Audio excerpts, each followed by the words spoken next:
जी। माननीय अध्यक्ष महोदय, 11 मई 2022 को जो छत्तीसगढ़ राज्य पत्र के चौथे क्रमांक में प्रकाशित था कि भविष्य निधि में लेखों एवं पेंशनों से संबंधित कार्यवाही हेतु पृथक संचालनालय पेंशन एवं भविष्य निधि की स्थापना की जाएगी। तो मेरा प्रश्न है, क्या ये स्थापना हो चुकी है या फिर भविष्य में होना है इसे?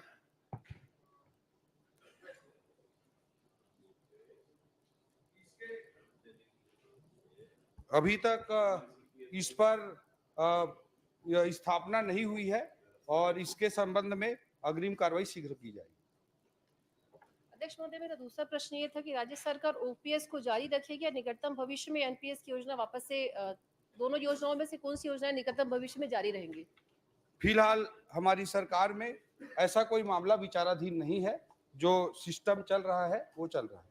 अध्यक्ष महोदय, एक प्रश्न और है आपके माध्यम से कि पुरानी पेंशन योजना लागू करते समय जो कर्मचारी सेवा रहते हुए मृत हो गए, उनके परिवारजनों को ओपीएस में आने का विकल्प दिया गया था। उस विकल्प के तहत एनपीएस से प्राप्त राशि को जमा करने के बाद ही यह सुविधा चालू होनी थी। आज 1 साल गुजर गए हैं, ऐसे किसी भी कर्मचारियों को संबंधित पेंशन सुविधा जारी नहीं की गई है। क्या कारण है कि जो उनको नहीं दिया गया? आखिर ऐसा क्यों हुआ है? अध्यक्ष महोदय, तत्कालीन सरकार ने नियम बनाया था कि एनपीएस में जो उनका कंट्रीब्यूशन की राशि है उसे वापस करने के पश्चात ही ओपीएस को अडॉप्ट कर सकते हैं, ऐसा प्रावधान बनाया था।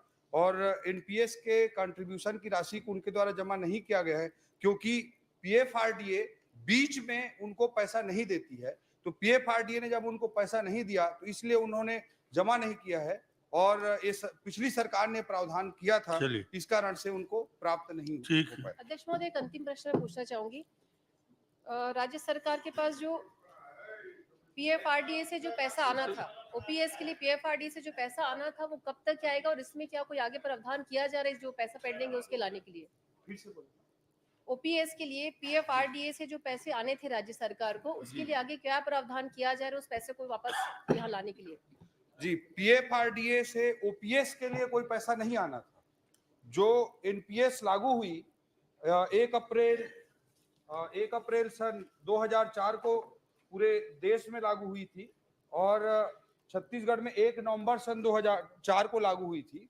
उस तारीख से जो कर्मचारी रहता है उसका 10% का योगदान शुरुआती दौर में जाता था और जो एम्प्लॉयर है, मतलब रोजगार प्रदाता जो है अध्यक्ष महोदय, उसकी ओर से 10% राशि दी जाती थी। बाद में नरेंद्र मोदी जी की सरकार ने उसे बढ़ाकर 14% कर दिया है। तो ये भी दुर्भाग्यजनक बात है कि पिछली सरकार 14% की राशि को राज्य सरकार के लिए लागू ना करके 10% ही कर रही थी। तो ये एम्प्लॉयर का कंट्रीब्यूशन 10% और एम्प्लॉय का कंट्रीब्यूशन 10%, ये दोनों पीएफआरडीए में के माध्यम से एनएसडीएल में, नेशनल सिक्योरिटी डिपॉजिट लिमिटेड में जमा होता जाता है। चौधरी जी, मेरा आग्रह है जी, ओल्ड पेंशन स्कीम और न्यू पेंशन स्कीम, इस दोनों के बारे में विधायक गणों को एक नोट भिजवा दें तो सबको समझ में आ जाएगा, क्योंकि अभी ये सब कंफ्यूज्ड हैं, प्रश्न कर रहे हैं। तो आप थोड़ा से नोट भिजवा देंगे सभी को तो क्लियर हो जाएगा। अध्यक्ष जी, इसमें एक मैंने बोल दिया ना, एक मिनट, सबके लिए बोल दिया, सबके लिए बोल दिया भाई। अध्यक्ष महोदय, इसमें एक छोटा सा सवाल और पूछना सवाल चाहूंगी। 3 हो गए, बहुत हो गए। दोनों जो राशि है एनपीएस की हो चाहे हमारी ओपीएस की जो राशि है, जो पेंशन जो योजनाएं है, उन दोनों में से कौन सी पेंशन योजना ज्यादा बेनिफिट देती है? क्योंकि एक जो है वो मतलब डायरेक्ट एक जो उनके इस पे अकाउंट पे जो आता है रिटायरमेंट के बाद में, और एक होता है जो शेयर, जिस हिसाब से शेयर के जो रेट्स बढ़ते हैं उसके हिसाब से। तो कौन सी योजना है दोनों में से ज्यादा बेहतर है एक पेंशनधारी के लिए? जी, एक्चुअली इसको समझना एम्प्लॉई के लिए भी और हमारे माननीय सदस्यों की दृष्टि से भी बहुत जरूरी है।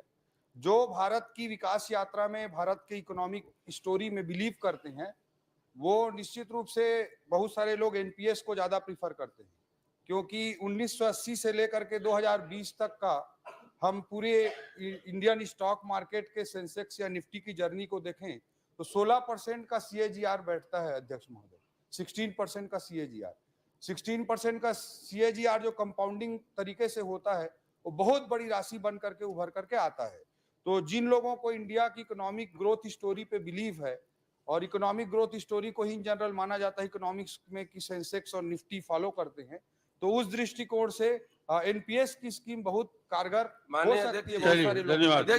अध्यक्ष जी, बट जो लोग एक सेफ रिटर्न चाहते हैं, जो लोग एक सेफ रिटर्न चाहते हैं तुम अध्यक्ष कहाँ महोदय, शेयर में पढ़ रहे उनको हो? ओपीएस में ज्यादा तुम्हारे सेफ्टी एक महसूस मिनट होती है, वो सुरक्षित महसूस करते हैं। अब आगे मौका दे दूंगा, इसमें मत करो। इसी में तो है ना। इसमें क्या समझ में आ रहा है? मैं कहा था कलेक्टर साहब ला